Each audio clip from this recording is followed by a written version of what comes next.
Hello, ladies and gentlemen, and welcome back to the Steel City Sports Report, where we talk everything Steelers, Penguins, and Pirates. I am your host, Brady Vini. How we doing, everybody? Anybody still out there feeling the high from yesterday? I know that I am personally Team USA, winning gold for the first time in 46 years in men's Olympic ice hockey. I am still fired up. I hope that all of you who were here with me yesterday morning are as well. To begin the show here tonight, we're going to fly by the seat of our pants a little bit, talk about the game a tiny bit, and also we're just going to celebrate on here. I mean, who the hell knows when the next time USA is going to win Olympic gold yet again? We'll have to wait till 2030 to find that out next if they are going to repeat at champs. So very rare that this moment gets to come around celebrating a big win for Team USA like this. So that's what we're going to do here tonight to begin the show, celebrating Team USA. Also, tons and tons of Pittsburgh ties to that gold medal for the city of Pittsburgh and Team USA. We're going to talk about all those connections and Sidney Crosby too. He did not play yesterday. Why he didn't play, how he is feeling today. We'll talk about that as well. After we're done celebrating and popping the invisible champagne bottles that we have surrounding us in this room and on this live stream right now, we'll talk a little bit about Pittsburgh Pirates baseball. They, back on Saturday, beginning preseason baseball action. We are now, including today, 4 games in to the preseason for the Pittsburgh Pirates. Who is hot, who is not right now for the Bucks to begin spring training. Doesn't really matter. Also, we'll talk about all that. Then we'll wrap up with some extra Pittsburgh sports news from the weekend. A pretty decently big Pittsburgh Steelers news, a trade for a wide receiver. They came close to completing back during the season near the trade deadline. And could they still go after this wide receiver? We'll talk about that. We'll talk about more going on with the Pittsburgh Penguins, and then the other thing besides the baseball going on for the Pittsburgh Pirates right now, the unfortunate loss of a Pittsburgh Pirate icon over the weekend. We'll unfortunately talk about that as well. But before we get into all of that, I want to hear from you guys, and I want to hear from you throughout the live stream here tonight as we mostly celebrate Team USA bringing home the gold yesterday. If you are new here to the channel, on your way in, please hit that subscribe button and turn on notifications so that you never miss a thing here on the channel. Again, whether it is a live stream like this, where usually at least somewhere between 3 to 5 times every week that throughout the weekdays, we come on here, we talk about live Pittsburgh sports news surrounding all 3 of the sports teams, whether it's a video like SESR 60 or something else like that. Whether it's a game day live stream, we'll sometimes stream and react live and commentate Pittsburgh Penguins games. We did it for all of Team USA's hockey games. We do it for some Penguins games and every Steeler game as well. If you don't want to miss any single bit of content here on the channel, please click on that notification button on the YouTube channel. Also, like this live stream, share this live stream, and in the comments section, any thoughts, questions, or opinions that you may have, please get those in the comments section. Also, go give the channel a follow at Steel City SR on Facebook, Instagram, and X, and tune back in a little bit later on tonight for a new edition of SCSR 60. Before we get things going here on this Monday evening, we already got a pair of commenters in the section right now. THP, Flacco, welcome back. USA, let's go. They did it. We did it. Yeah, we. As a nation, we did it. We've been kicked in the shins time and time again, being underneath the thumb of Canada throughout hockey for a while. 46 years, a long time since the Miracle on Ice team won that gold medal. We needed this one bad as a country, and the boys, they finally did it. THP, what's crazy about McKinnon's comments is that Zach Werenski races him to get the puck, bodied him, put him in his back pocket, then threw that laser to Jack. Agreed, THP. As much as I want to like Nate McKinnon just because he's such good buds with Sidney Crosby, definitely did lose me a little bit of my fandom yesterday with his comments. I mean, nobody's denying that throughout at least the second and third periods of that game, Canada was the better team. But hey, this ain't like other Olympic sports out there where you have judges deciding, who gets what medal here. You actually had the judge right there on the scoreboard, 2-1 final score. That turns out Team USA was the better team at the end of the day. So McKinnon, you can miss me with those comments. Also, wasn't McKinnon, you were out there on the ice for the game-winning goal, and you, just like you said there, THP, got bodied, and you had just as every bit of a chance to win that game for Canada as anybody else. That wide open cage that he missed still, I think, is going to haunt him for quite some time. So, yeah, I agree with you here wholeheartedly, THP. I like Nate, but that was indeed a wild comment from him yesterday. Kind of missed me a little bit with that. Canada had a stacked roster too, Flacco. Yeah, and another thing, THP wants to talk about McKinnon and his comment. One thing that I do not want to hear a single bit from Canadians fans is, oh, we didn't have Sidney Crosby because we didn't have Sidney Crosby, so your gold medal is invalidated a little bit. If Sid plays for Canada, does that increase their chances of winning exponentially? Yes, but also McDavid, McKinnon, Celebrini, Makar. That's 4 of the top 10 hockey players on the planet right now with not much of a drop-off in talent behind them. So one guy shouldn't make or break Canada, winning or losing that game there, and it shouldn't be any excuse for shouldn't be any sort of asterisk on Team USA's win there. So Canada, I'm drinking up all of the tears. It's sweet nectar right now. It goes to that old Olympic commercial that's been playing on repeat nonstop for the past month or so. What do we want? Canadian tears, says Jack Eichel. They are definitely flowing, and we are all here to see it and drink it up here. I don't like 3-on-3 for the gold medal, but Canada got to the gold medal game OT 3-on-3. The 3v3 made for Canada. Crying online as well. Yeah, that's another thing too. People complaining about the 3-on-3 and gold medals, they should never be decided 3-on-3. Well, guess what? Not all that much different from 3-on-3, 4-on-4 hockey. That's how they won their gold medal back in 2010 when Crosby scored the golden goal. That was 4-on-4. I didn't hear anybody bitching about it not being 5-on-5 from Canadian fans back then as well. And also, you just said right there, 3-on-3 made for Canada. They had, I think, at least twice in that overtime period. I'm not sure who they rotated on and off the ice in between. They twice had McDavid, McKinnon, and Makar out there at the same time. Your 3 best players, even if Sid is healthy, your 3 best players on the ice. If you really were all you were said to be, Canada, the best team out there in Nathan McKinnon's mind, shouldn't be any excuse 3-on-3 when you have your 3 best players and 3 of the best players in the world out there. So any, excuse or comment they make, it's always a double-edged sword in this scenario, because you can come back at them, 3-on-3. Well, Crosby scored the golden goal, 4-on-4. You guys had the better roster. McKinnon, we were the best team. Well, you had a wide open net. You could have been the entire difference maker. But Canada can miss me with all of their boohoo-ness. We're just here to soak up the tears today. In fact, Canada had 42 shots to 28. And all the misses, open nets, off the sticks, etc. Yeah, I mean, 42 to 28, and we're still going to bitch about, 3-on-3. 42 shots. You should have had at least 7 goals, but hey, shoulda, coulda, woulda. Missed me with that. Did say we are going to start with that. Just a quick recap of the game yesterday as we celebrate Team USA winning gold. We'll also give a update on Sidney Crosby right now as well. Team USA yesterday, heading into that game, 46 years to the day since the Miracle on Ice game when they defeated the Soviet Union. And then also yesterday, February 22nd, was Johnny Edward Gaudreau's 2nd birthday, the son of the late, great Johnny Gaudreau. It was his birthday yesterday. It was also 46 years to the day for the Miracle on Ice when the U.S. Defeated the Soviets.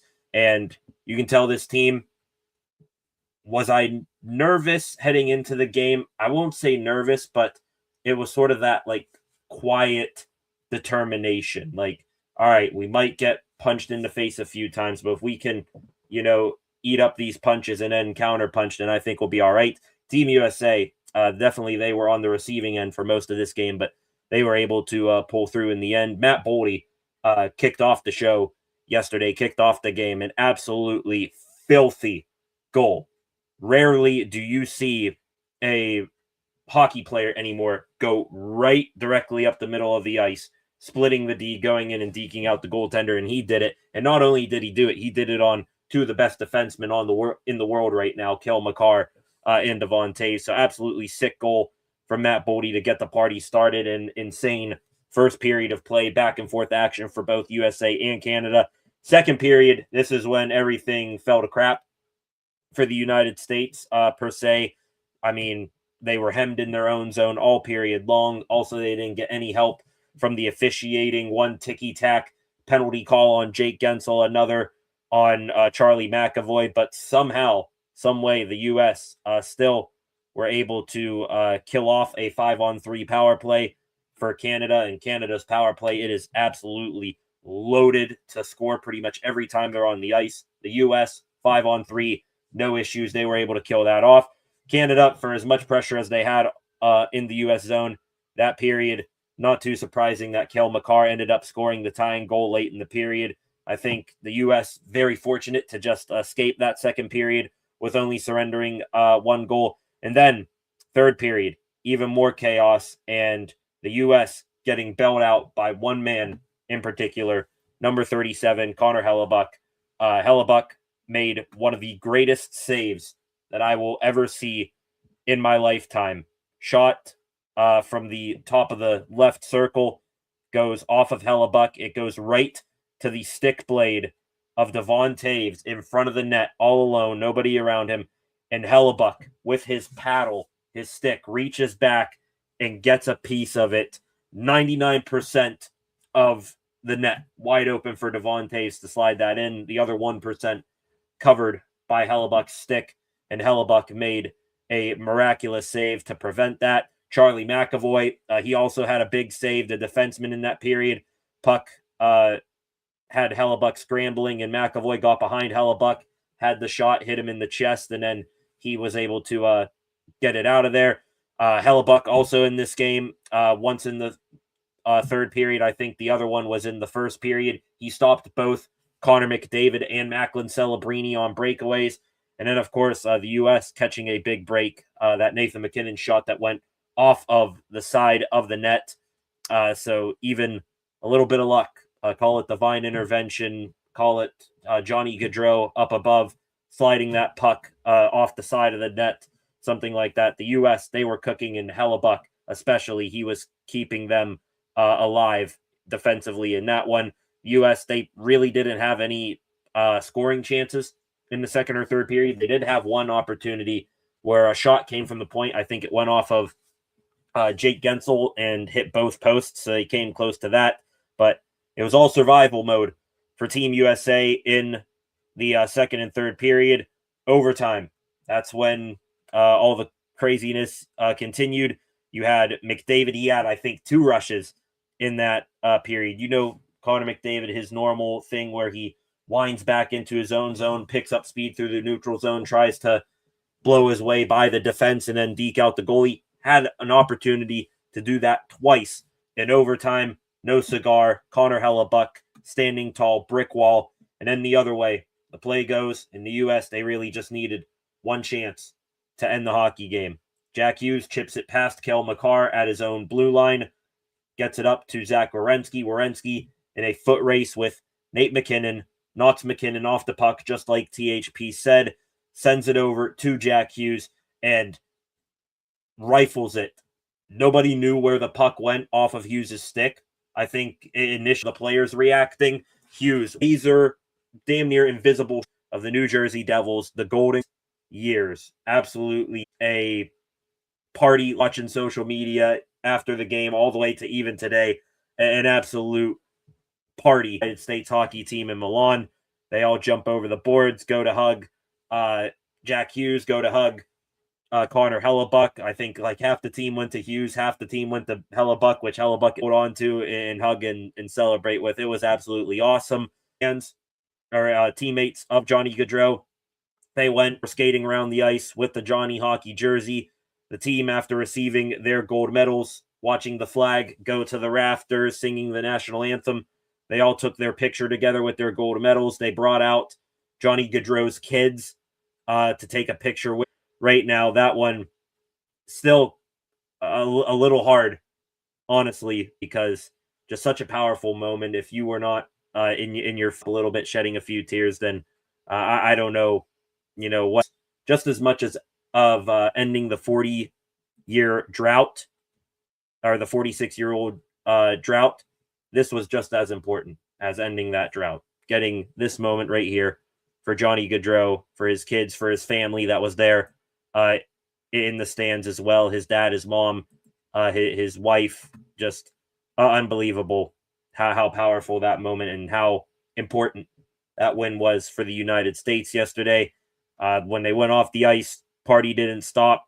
You had a whole bunch of guys in the locker room, goggles on, beer flying everywhere. Director of the FBI was in there partying with them. I thought that was cool. Just boys being boys. They got a call from the president telling them congratulations, inviting them to the State of the Union tomorrow night. Party then went out into the streets. You had Jack Hughes getting carried around the Olympic Village on the shoulders of his teammates. Dream On by Aerosmith is playing. Of course, if you watch the movie Miracle about that 1980 U.S. Olympic Miracle team, that's the song that plays in that movie. Hughes being carried, Hellebuck was carried. Even Mike Eruzione from that Miracle team was being carried around.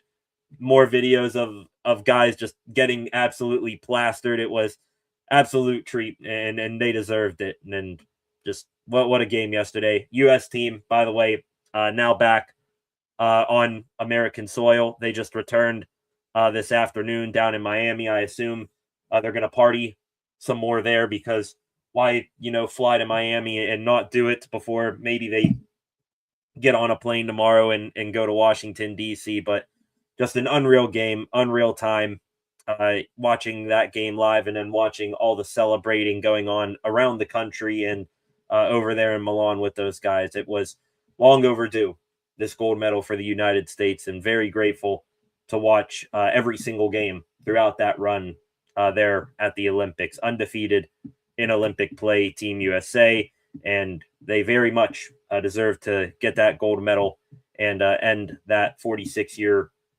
drought, and also win it for Johnny Gaudreau. Earlier in the show, Pittsburgh ties throughout this team are in order for guys, especially Miller, two Pittsburgh natives. Grew up in Pittsburgh, grew up playing. He becomes, just like Herb Brooks, a gold medal winning head coach, and also a former Penguins head coach, just like Herb Brooks. So thought that was absolutely awesome for Sully, and it just felt a little bit better, I bet, for Sully, because he has been taking it on the shins left and right up there in New York over the past few months. So glad for him to get a taste of success. Back to JT Miller and Vinny Trocheck, by the way. I forgot to mention this. Those two guys, some people, including me, I'm not going to lie, a little bit critical of the decision to put them on Team USA's roster. They probably one of the biggest components, just like Connor Hellebuck, of Team USA winning that game yesterday. Their penalty killing was stupendous in that game, and really all throughout the tournament. Perfect on penalty kills, 22 for 22 in those Olympic games for Miller and Trocheck. They were definitely two of the key players on Team USA's penalty kill. So outstanding stuff by them. Some other former Penguins to congratulate: Jake Gensel, former Pens forward, one-time Stanley Cup champion. He gets gold as well. Miss Jake here in Pittsburgh, still got his jersey. Happy for him that he continues to just erase the stigma that was put on him at an early stage in his career of just being a product of Sidney Crosby. I think we can now, wash off that title of him. He is not just a product of Crosby. Everywhere he's gone, since leaving the Penguins, he has continued to have success, and now with this gold medal, continue to win as well. Bill Guerin, former Penguins forward from the 09 Cup team, general manager of this Team USA Olympic team. He constructed the roster. People just like me were a little like, all right, why the hell did we bring this guy? I mean, not really having a good season. Don't see his fit on the team. Why'd you leave, all these other goal scorers back in the United States? Congratulations to Billy G. You shut us up. We will now be silent for the next 3 years. We might come back to it and revisit that conversation depending on how the roster looks in 2030, but we'll cross that bridge when we get to it. And the last thing, Pittsburgh ties to this Team USA team. Congratulations to Penguins video coach Madison Nickel for helping Team USA to a gold medal. Video coach, I can't remember if Team USA had any opportunity throughout this tournament to look at an offsides or look for goaltender interference, overturn something. I do remember in the first game against Latvia, they had 2 goals taken off of them on offsides. But hey, Nickel, hey, congratulations to you. I'm sure you were doing a whole bunch of stuff behind the scenes to be just as deserving of this gold medal, like a whole bunch of other trainers and coaches and all that stuff. But again, just what an unbelievable game by Team USA, especially, guys, Connor Hellebuck, like I mentioned, 41 shots faced, 40 saves, one of the most insane stick saves that I will ever see in my life. Also, I think Hellebuck was credited with an assist on Jack Hughes' game-winning goal. If there was ever an appropriate time for a goaltender to get that type of statistic, get an assist, I mean, you should have given Hellebuck the primary assist for how good he was in that game and how much he was the key to the United States winning gold. Definitely should have won tournament MVP too, Connor Hellebuck. I saw McDavid got that, and I don't care that they had to, vote for tournament MVP by the end of the first period. For seeing that performance, I would have, immediately sent back in, hey, I'm changing my vote here to Hellebuck. So whatever. Hope Hellebuck uses that as more motivation next time he goes to the Olympics. Jack Hughes gets his teeth knocked out in the third period of that game. Looks like an absolute mess. And then goes back out there, scores the game winner. Jack Hughes definitely a winner from yesterday's game. And then not only is he getting gold, he's, still got a Canadian girlfriend, Tate McRae, who's a big celebrity right now, waiting for him back stateside. So he took more than just gold from Canadians fans. By the way, Jack Hughes going to be the first guy that the Penguins see when they return to action on Thursday. Hughes and the Devils, they are in Pittsburgh when NHL hockey resumes on Wednesday, and the Penguins resume play on Thursday. Matt Boldy, again, outstanding goal. Think that gets lost in all the other theatrics throughout the rest of the game beyond his goal. Just doing it against the 2 defensemen he did and getting US out in front early. I thought that was very huge from Boldy. Outstanding stuff from him. But yeah, not much more can be said about that game. Just continuing throughout the day, throughout the past 24, 36, probably even 48 hours, all the way into tomorrow and throughout the rest of the week. Definitely filled with that American pride here on a Monday evening, and very happy that Team USA got this win and got the gold in many different ways. Next up on deck, I guess now, World Baseball Classic. Paul Skeens, he chimed in on the Olympic hockey team winning gold. He said, that's what USA does. We win. And by the way, Skeens, you're going to have a chance to not win a gold medal, an Olympic gold medal, but win a trophy for the first time in your big league career in, a team setting here, Team USA. He'll pitch for in the World Baseball Classic. Exciting to see that. But Team USA winning yesterday, winning gold, wrapped up, I think, perfectly an outstanding Winter Olympics in Italy.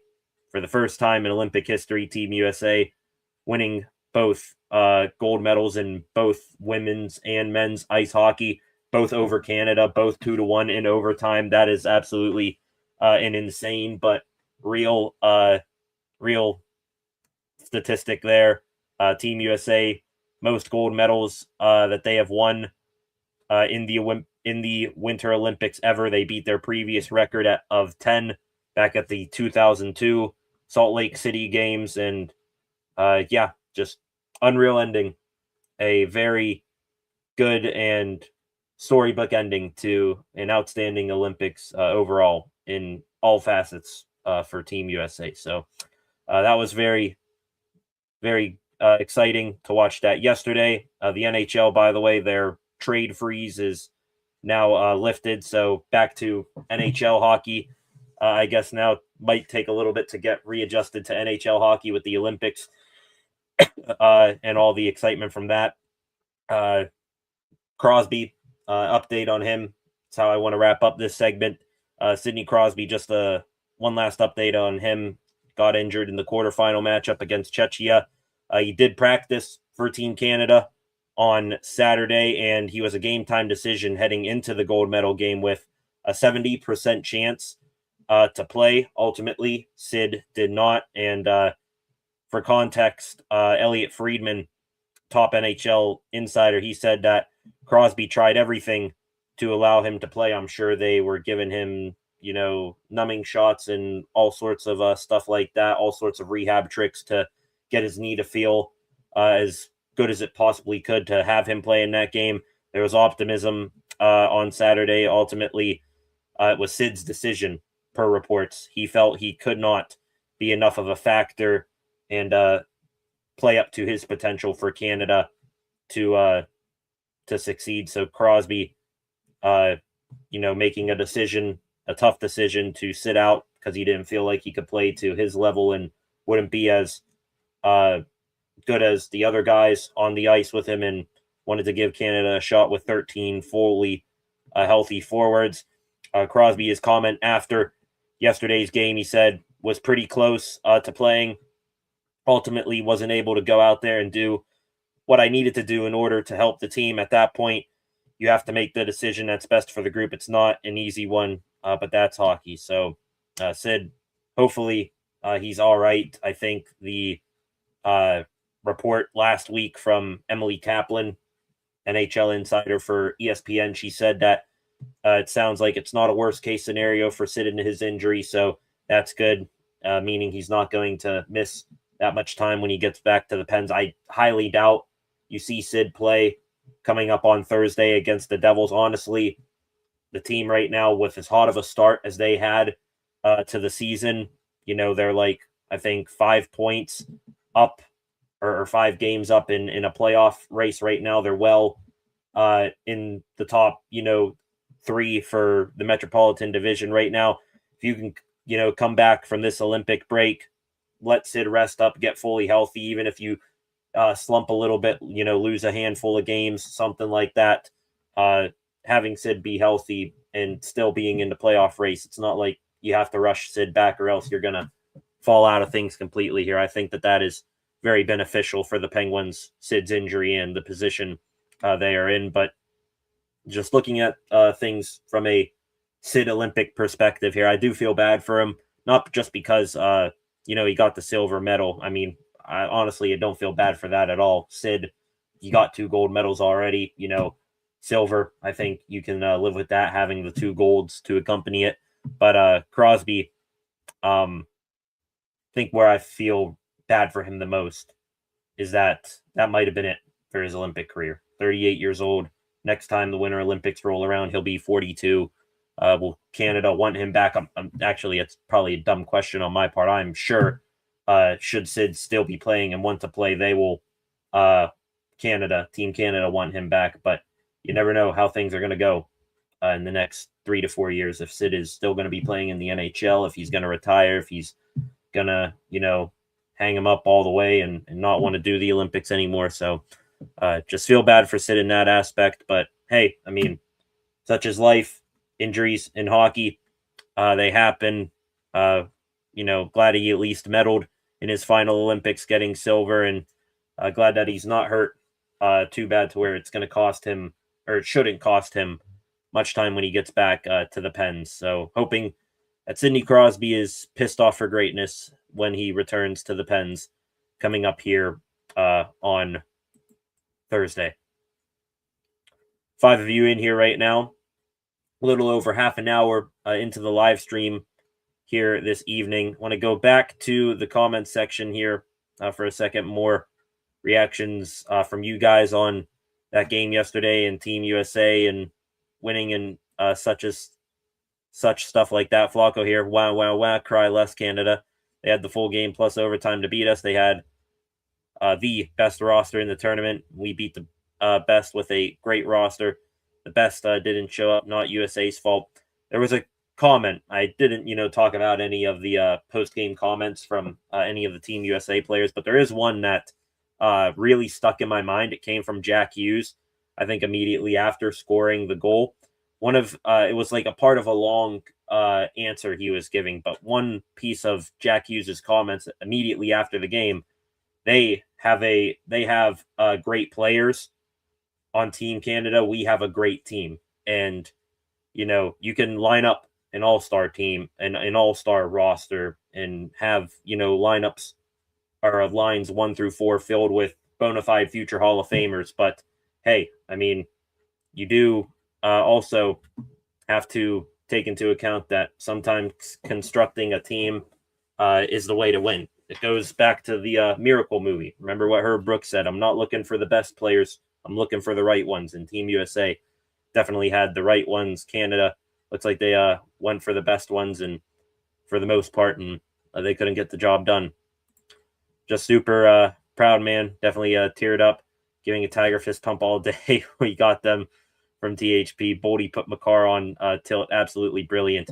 I mean, yeah, take away Makar's goal, it was not a good game for anybody on Team Canada representing the Colorado Avalanche. You had McKinnon, who missed a wide open net, would have put Canada on top in the third period and probably would have won them the game and the gold. You had Makar, who, take away his goal, gets walked by Boldy, and then you take a look at the far end shot of Jack Hughes' goal, the camera shooting behind Connor Hellebuck. Makar, after Hughes chipped it around him to send Team USA on the 3-on-1 break the other way, absolutely zero effort on the back check from Makar. So that definitely costed Canada. Even if he was going like 50% effort on his back check, he might get Hughes there, or at least get stick on puck, and then who knows where Hughes' shot goes from there. And then Taves, I don't think I need to say too much about Devon Taves. Gets robbed by Connor Hellebuck on that wide open chance, got dog walked with Makar, had another few chances to get good shots in that off. But yeah, just not a good day for anyone on Team Canada representing the Colorado Avalanche. That's for sure. Hell of a save. Yeah, Hellebuck of a save. That was the quote going around. What do we want? Canadian tears. We got them, and they are even sweeter than what we were initially expecting, seeing them cry and whine the way that they are. This was our time, long overdue. Was a young kid for the Miracle on Ice game. Definitely special. American pride. I mean, still, I had to wait, 24 years for the Miracle, for a gold medal, and to watch Team USA win Miracle on Ice 46 years ago. Even, still, you had to wait a while there, Dad, for the Miracle. I won't say my generation needed to wait as long, but we definitely did go through some things. The 2010 Crosby golden goal, that broke our hearts. The 2014 Sochi games, TJ Oshie and getting knocked out in the semifinals by Canada in that run. So definitely, I think all the way around, whether you just became a hockey fan or you've been watching United States hockey for all your life, definitely that win was for everyone.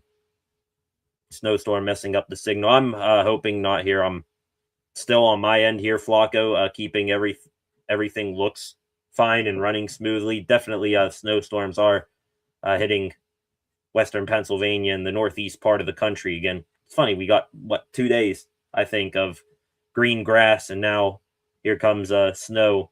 Mother Nature throwing a fit again here with us, but hoping everything's coming across clear on your side of the things here. 86 away USA jersey will be mine. Getting a Jack Hughes Team USA jersey on the way. That'd be a good buy right now. How epic is that picture, though, of Jack Hughes?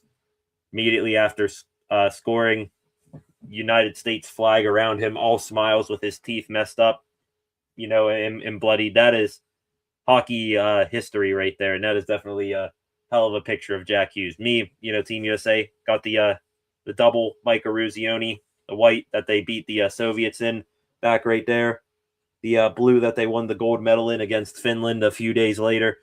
So yeah, definitely gonna be repping this USA jersey for quite some time here.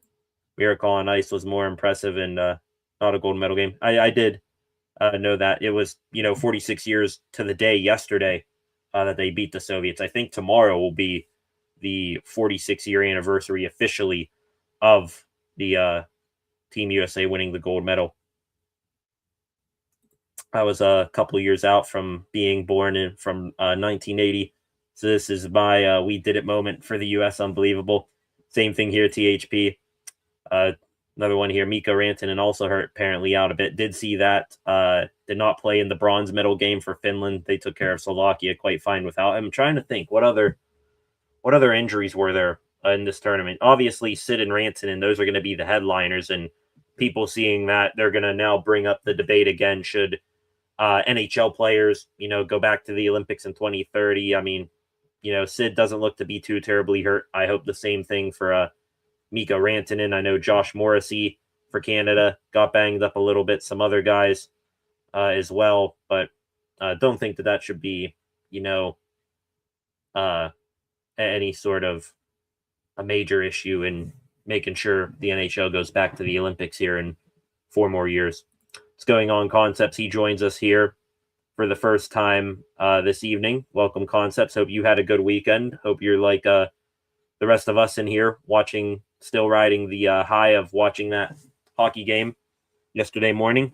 Team USA all the way. First 45 minutes of this show turned into a celebration of that win yesterday. Now, ladies and gentlemen, don't mean to continue on with business here. Trust me, I could stay on here all night talking about USA hockey and partying and reminiscing on all the things that happened in that game yesterday and in the tournament as a whole. But I'm going to switch gears here, move on to something new. Want to go from hockey into the baseball world, because if it weren't for the Olympics this year, we would be strictly talking about baseball, to be quite honest, right about now. And want to pick up where we left off with the Pittsburgh Pirates. We last met like this on Thursday. We were talking about the Buccos continuing their spring training practices at Pirate City.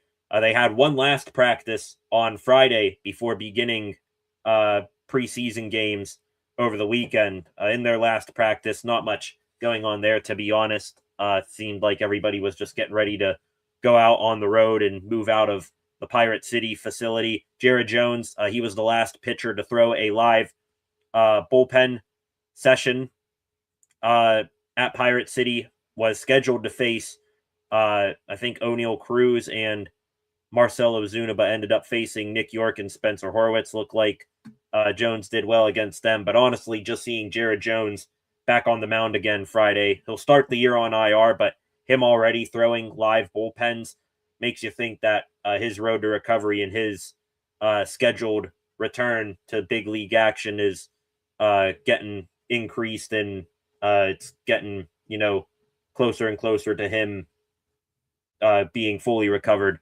as he goes through this process.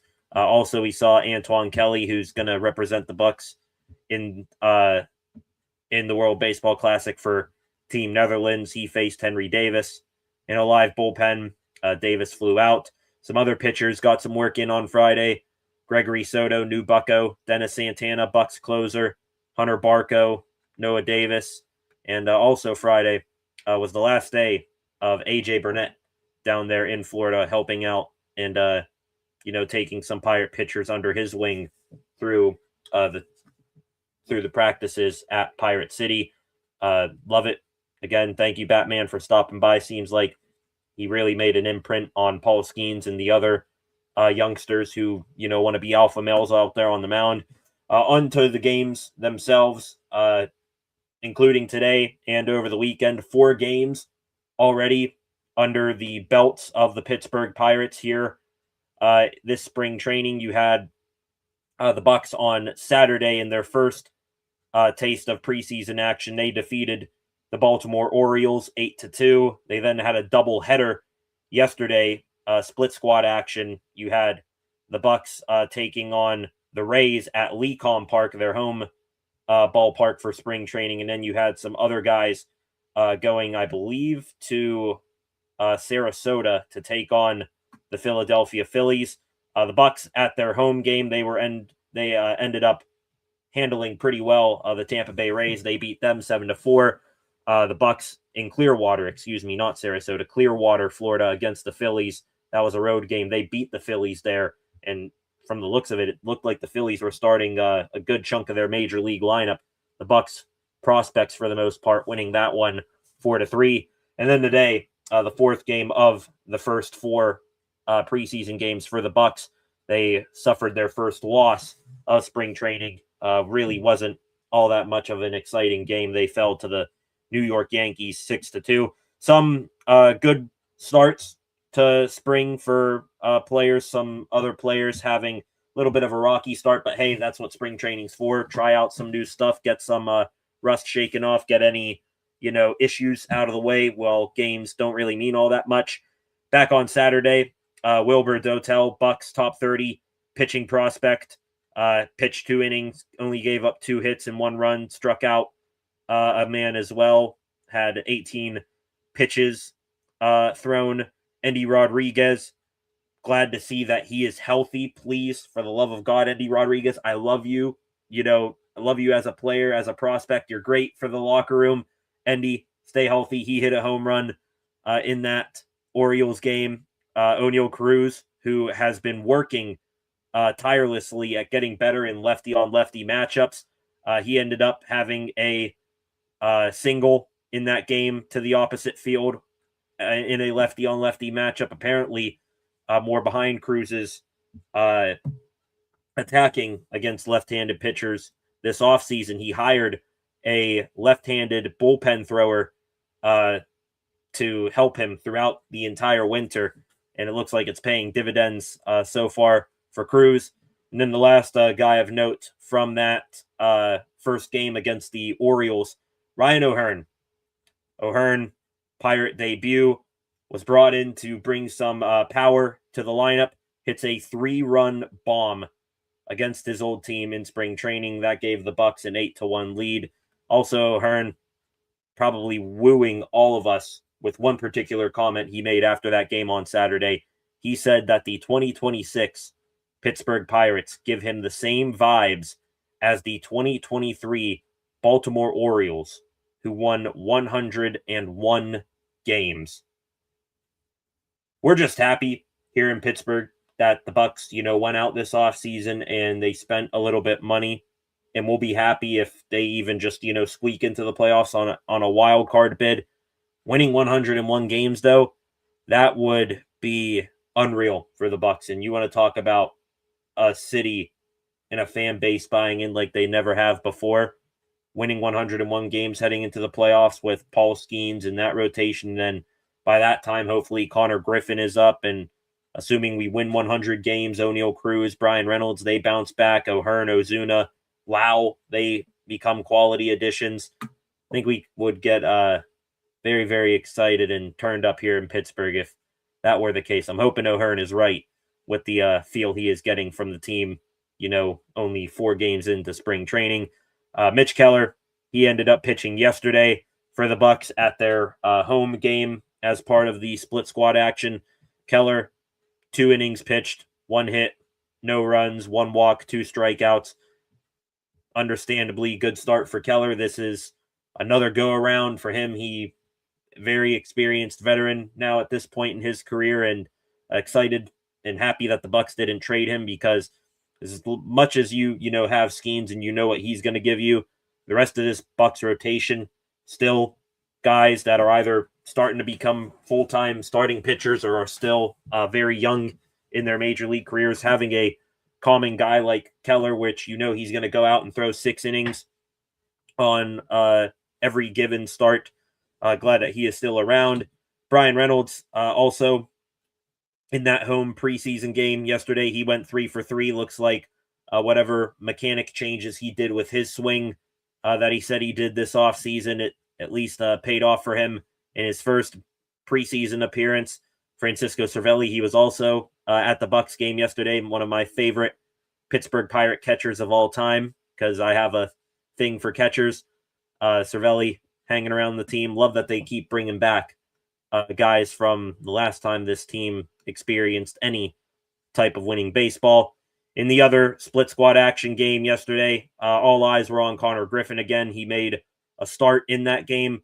Griffin, I believe he went 0 for 3, but definitely would have been 2 for 3 had it been, a game that actually meant something. Griffin had a tapper back to the right of the pitcher's mound, and the pitcher was late getting a throw off to first. Griffin definitely beat it out, but the umpire screwed him on that call. Griffin also drove one insanely deep to center field, but the wind out there in Clearwater, Florida, absolutely killed the ball at the warning track, so Griffin would have had a home run there anywhere else. But yeah, Griffin, has he gotten, the hits and gotten on base yet here in spring training? I know the defense of Connor Griffin has been pretty good from what I've seen. The bat, still waiting for it to result in results, quite honestly, but still, from what everybody is seeing and what everybody is saying, still looks like he's going to be a guy that, whether it's beginning of the year or midway through the year, is going to contribute to this Pittsburgh Pirates lineup. I think Bryce Harper even said so. He said he's going to be a stud man, talking about Connor Griffin. Some other guys from that game, 2 guys I want to highlight. Nick Dumkowski, left-handed minor league pitcher for the Bucks. He had an impressive showing against the Phillies. Again, the Phillies sporting a good chunk of their major league lineup. Did give up 2 runs in the first inning, did Dumkowski, but then he struck out Trey Turner, Kyle Schwarber, and Bryce Harper in order. So Dumkowski doing that's going to get him some eyeballs on him. And then Esmeralyn Valdez, another fantastic hitting prospect for the Bucks. He, the difference maker in that game yesterday for the Bucks against the Phillies, hitting a lead-taking grand slam in the top of the 6th inning. Oppo laser shot on a line right over the fence. Great stuff from Valdez. And then on today, wrapping up talking about the Bucks and in their beginning to spring training games here, faced the Yankees today. From a lineup perspective, they scored 2 runs, but you did see the starters when they were in there get on base a few times. I think, you constantly saw 1 for 2, 2 for 3 at-bats in performances from O'Hearn, Ozuna, Reynolds, O'Neal Cruz. I think Marcell Ozuna had his first RBI single as a Pirate today. And then other than that, pitching, there were a few guys. Gregory Soto struck out 3 in a 4th inning appearance. Brandon Bedoy, one of the excellent Bucks relief pitchers down in the minors, could crack the big league roster. He pitched well. Dennis Santana, Kyle Nicholas, same thing. The only 2 guys that really struggled today for the Bucks in a losing effort. Bubba Chandler, wonder if he was working on some things. Even if he wasn't, I'm not going to criticize him too hard. When inning in 2/3, did not give up a hit, but had 4 walks and 4 earned runs against. So first start of the spring, not going to, destroy the kid here. And Hunter Barco, same thing for him, rough outing. But understandably, I think they said on the broadcast his great aunt just passed away, something like that. And hey, that happening, it being his first start of the spring as well, first look of the spring. Not going to, hammer any of these guys too much for early spring performances. If it continues throughout their other appearances this spring, we'll revisit that conversation then. So that does it for Bucko Talk, I believe. 4 games in the book. We at least know the starters for the next 2 games. Carmen Majinski, he will pitch tomorrow.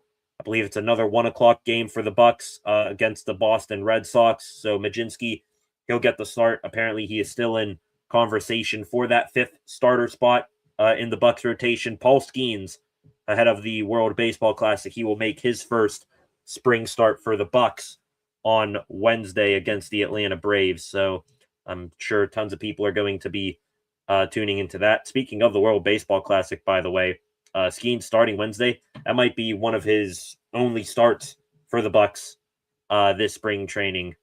Could be his only start, for being honest. I think you might see a ton of Skeens for the WBC. Tarek Skubal today revealed that he is only going to start one time for Team USA in the World Baseball Classic. So Skubal just pitching once.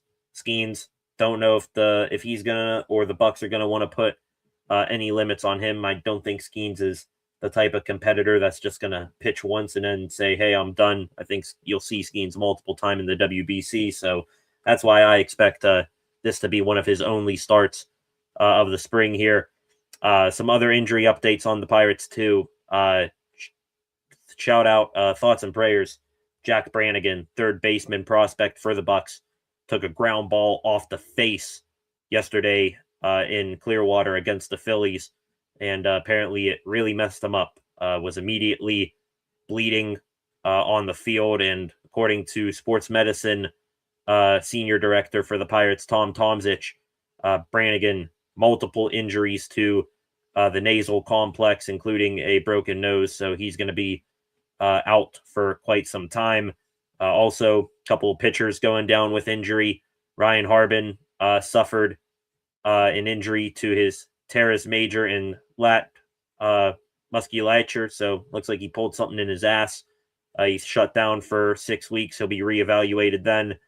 And lefty non-roster invitee for the Pirates, who also will pitch on Team Venezuela. At least that's not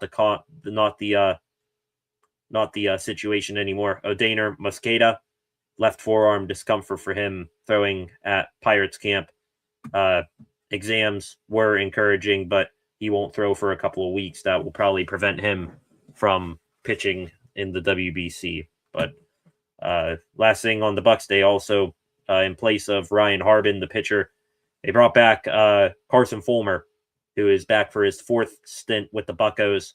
Has been on the roster at times throughout the past few seasons. Now he's back again as a minor league invite here for the rest of spring training here. So that's the latest on the Bucks. 3-1 to begin spring training. These games don't mean anything, but evaluating players is always fun. Some guys getting off to hot starts, good, but not going to treat it as gospel quite yet. Some other guys, rough starts, but hey, not going to destroy him too much first time getting back into real baseball action here, and we'll reevaluate them once we get closer to cutting down the roster and getting towards opening day here. So any thoughts, questions, opinions you guys have on the Bucks, please get those in the comments section. We're gonna switch up gears once again here in a minute, ladies and gentlemen. Head into the extra Pittsburgh sports news of the night here on the channel. Before we do that, let me take one quick stroll here through Twitter, see if we have anything going on here for anything going on that we have not seen yet this evening.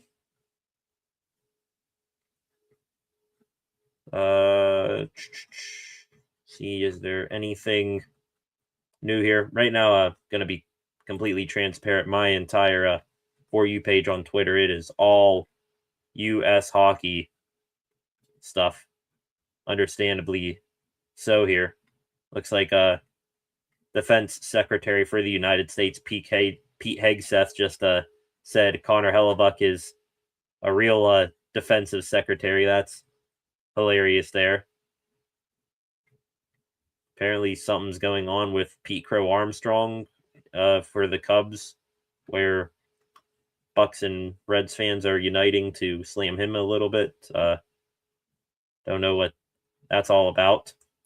This here from David Pagnotta, some hockey news. I'm just going to read this right now because it does feature a former Penguin. The change hasn't been welcomed with open arms by a lot of people in the organization. I don't think everybody's overly thrilled about it. Quite frankly, I don't think Koff's overly thrilled about it. Apparently, did the Oilers let Paul Coffey go? What is that about? That came out 2 days ago. Did I miss something where the Oilers let Paul Coffey go? I thought he was running their defense. Yikes. I'll have to look into that at a different time. Dan Muse, you know what to do. Bring him home.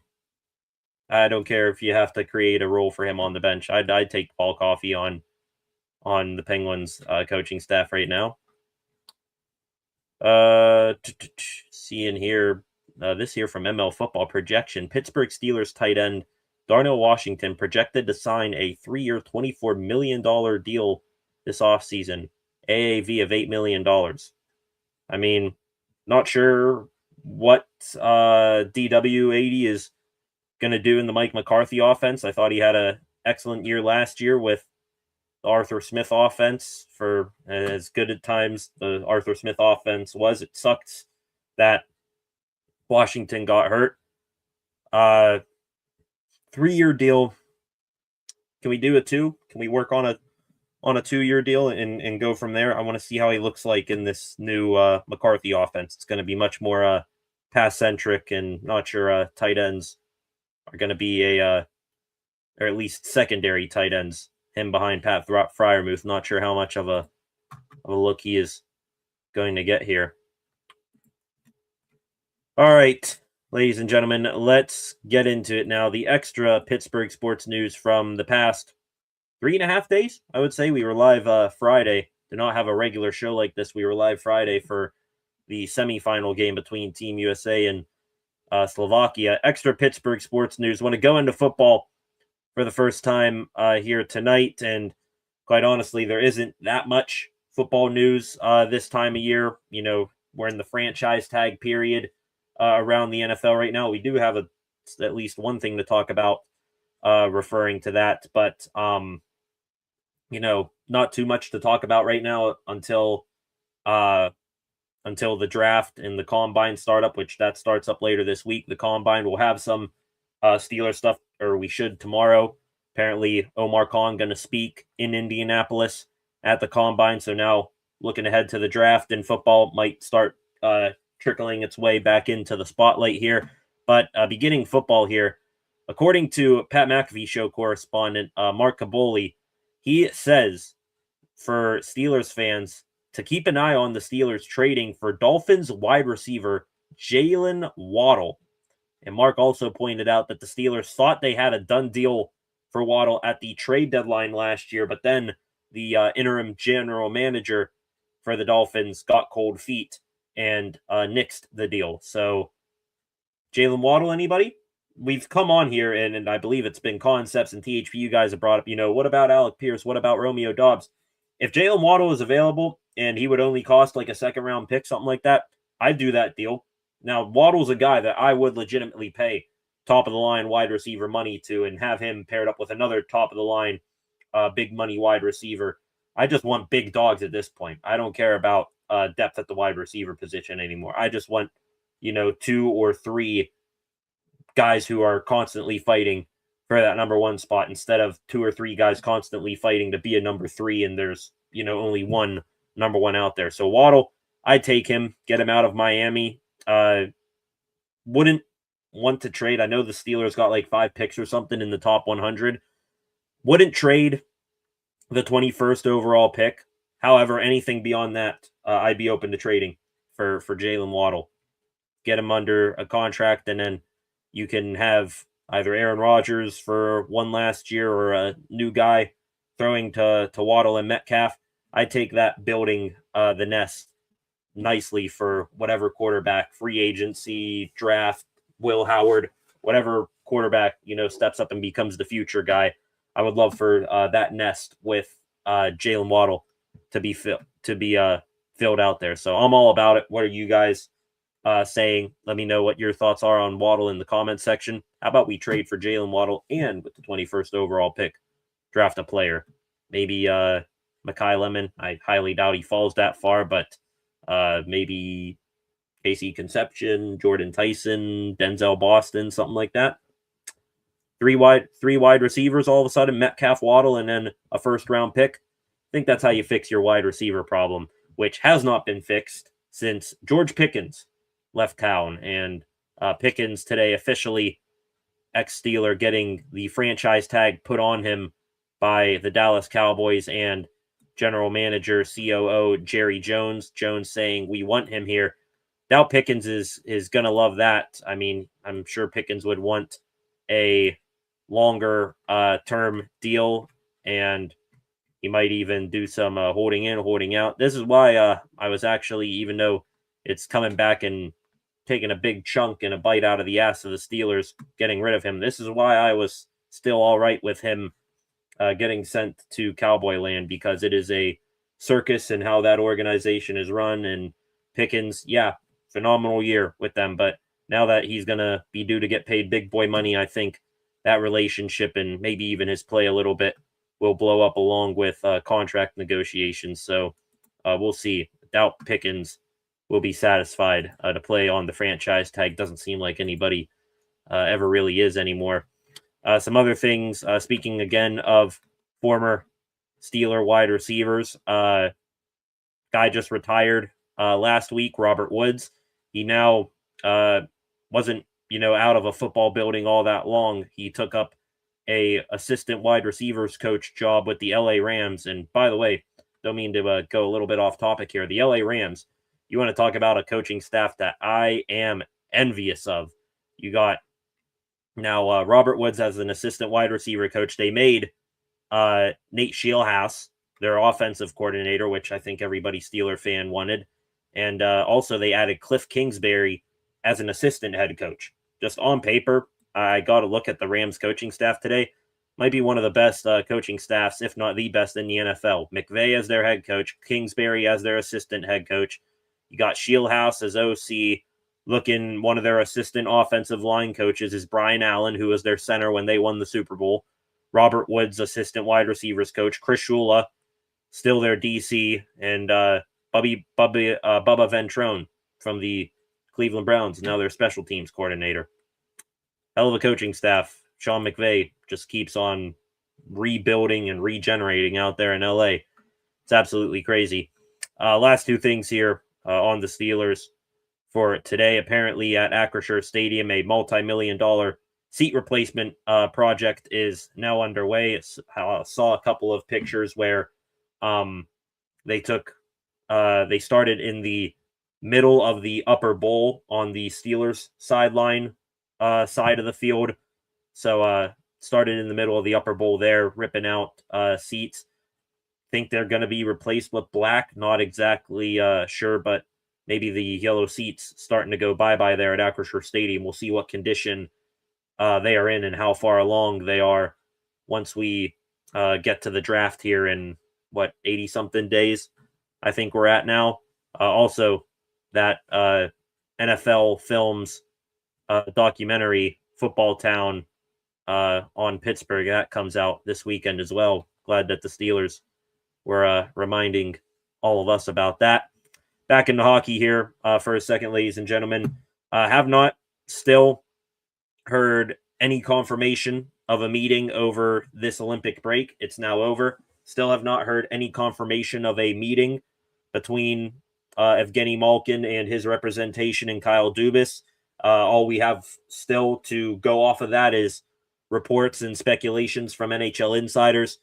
David Pagnotta, NHL insider, 2 days ago, came on here, went on in a podcast and said, one way or another, we're going to have a lot more clarity on Malkin's future going into next week once NHL games resume. I hope that that's the case because we were said, hey, this meeting's going down during the Olympic break. Well, you had Gino still back here in Pittsburgh. I don't know if Gino went back home to Russia or anything like that during the break, but Gino, he was in Pittsburgh. I don't know where his representation is based out of. And Kyle Dubas, he wasn't in North America. He was an assistant general manager for Team Canada and was over in Milan. So definitely some mileage between those guys, and we'll have to see if any meeting or conversation is going to take place between now and then. I'm intrigued about that. Some other things from Pagnotta here.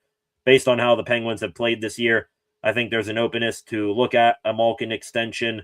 We know that Gino Malkin wants to play. He wants to keep going. He's open to a one-year extension with the Penguins. I believe the Pens are open to that as well. Hope that meeting does go down if it has not happened already, and I think it'd be probably the easiest thing in the world, getting Malkin on a one-year extension, $4, $5, $6 million a year, somewhere in that range. But we'll have to wait and see what goes on here with Gino. Still waiting on that big news. Other than that, some other things going on with the Penguins. They continued to resume action over the weekend. Artur Shilovs, Ricard Raquel, Erik Karlsson, those three players who were over in Italy for the Olympics, they returned yesterday to Pittsburgh. Karlsson did not practice yesterday. He was given a day off for rest.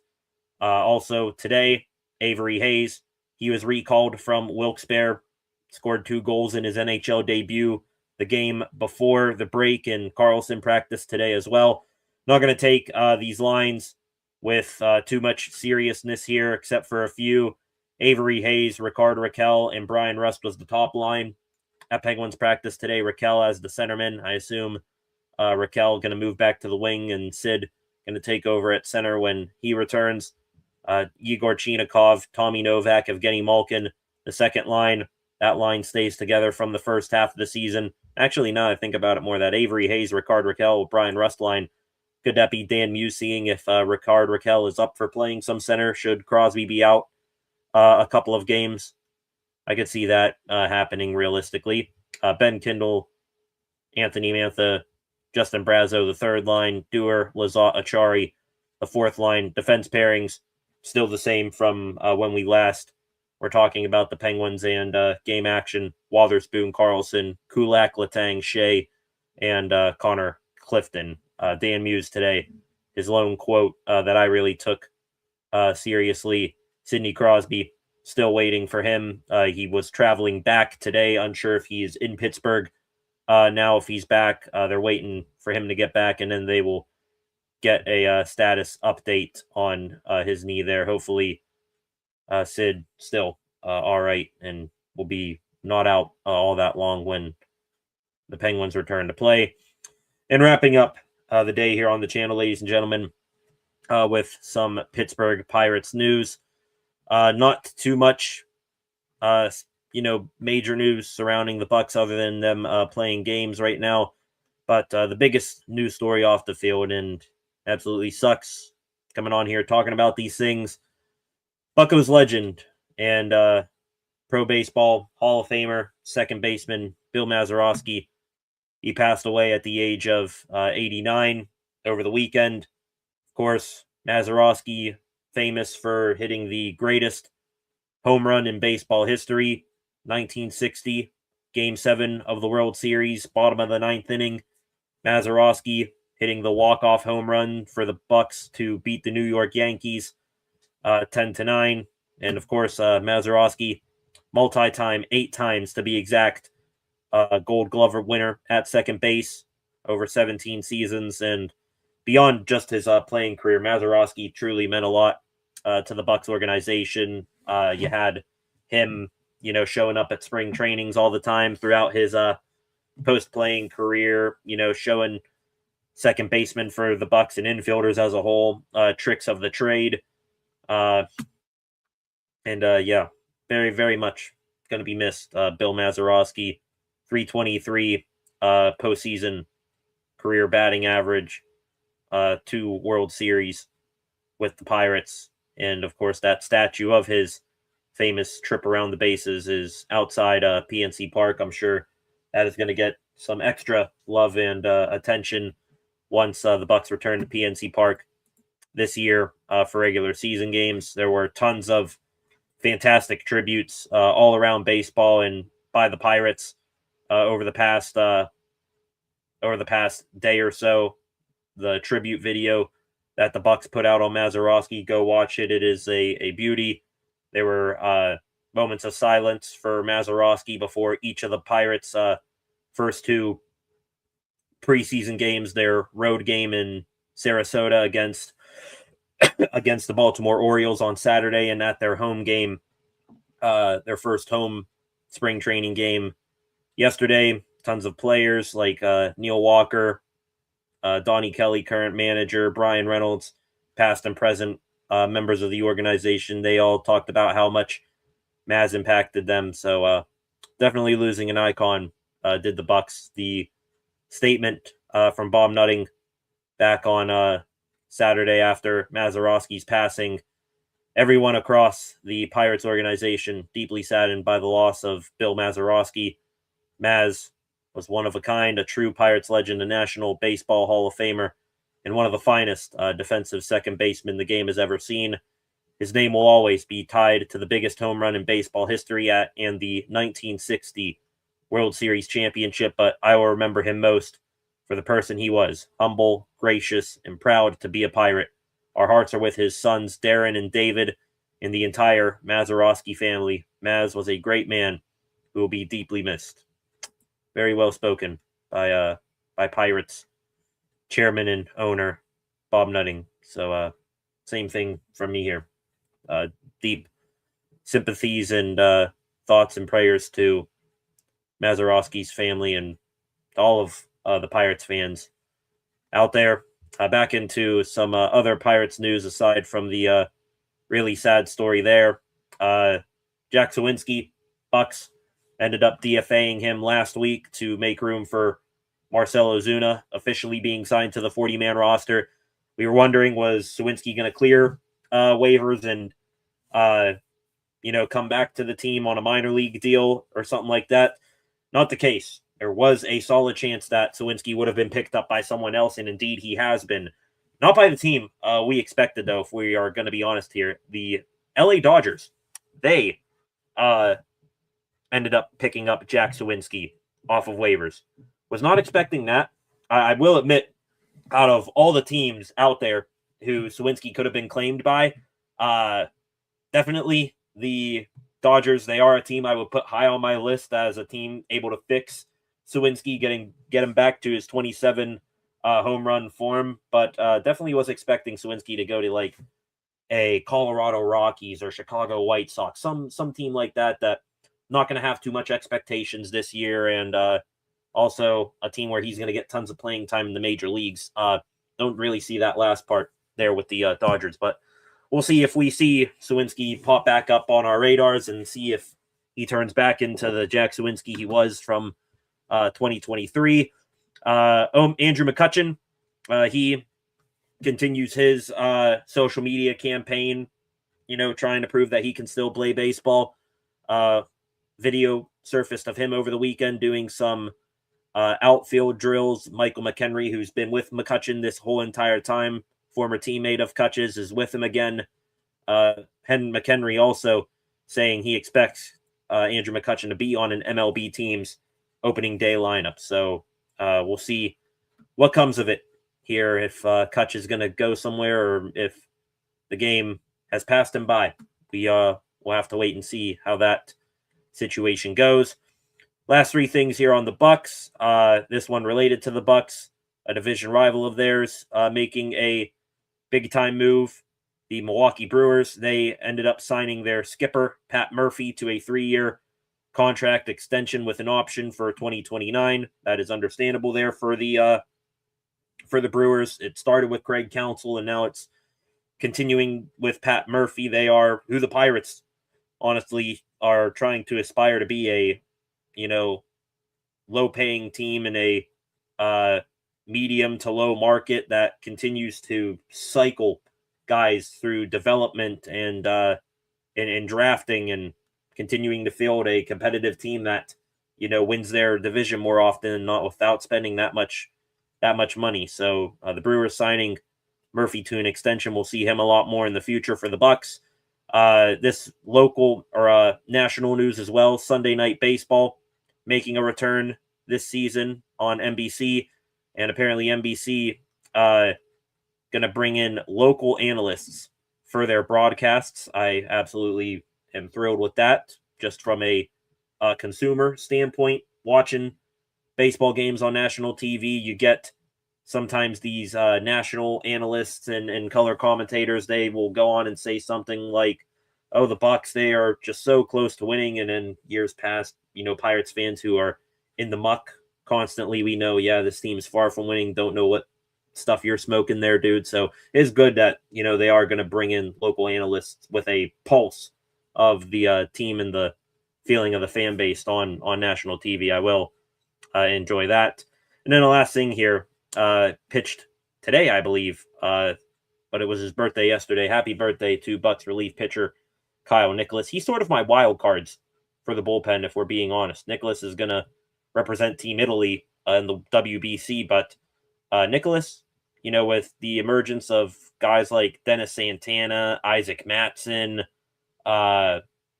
even bringing in some free agent guys like Gregory Soto, Nicholas, dude who's been up and down between AAA and in the MLB here, was thought to be, hey, this guy is going to be, a legit, seventh inning and beyond reliever for the Bucks for years to come. Now, we don't know what the future holds for him. So hopefully Kyle Nicholas, with his birthday here, going to be setting himself up for a big season with the Pirates. And I think that just about wraps it up, ladies and gentlemen. That was it for Pirates news here today. Just going to take one last stroll here through Twitter, see if there is any last minute pieces of information on or news stories that we need to talk about here this evening.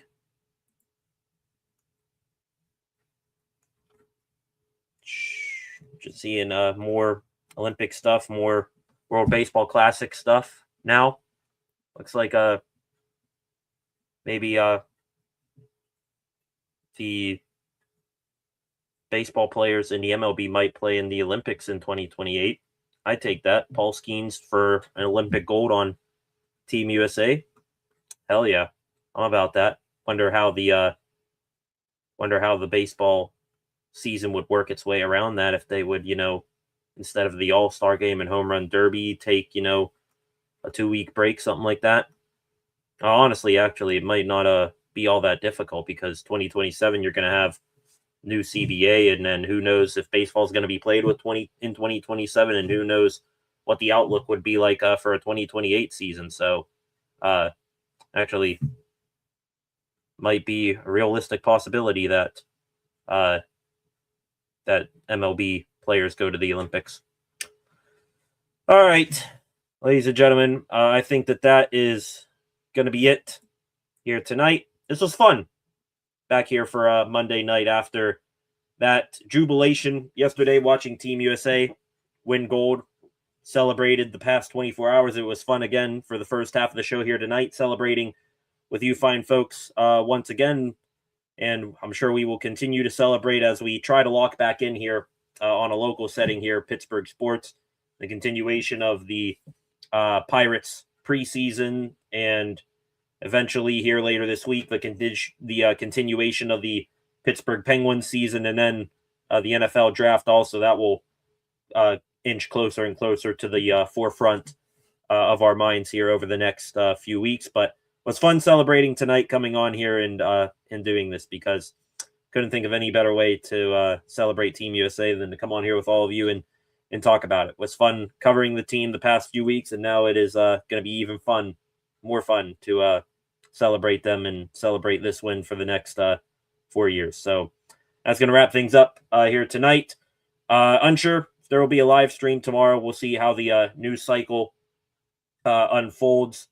We'll definitely be back here Wednesday. We'll have maybe we'll be back here tomorrow night, depending on what Omar Khan has to say. If he has anything interesting to say, I'm sure also we'll be back here on Wednesday, seeing what the status of Sidney Crosby is like as well. So we will talk about more Pittsburgh sports news maybe tomorrow or Wednesday. I will leave that up in the air right now. But yeah, fun, and thank you guys for coming by here tonight.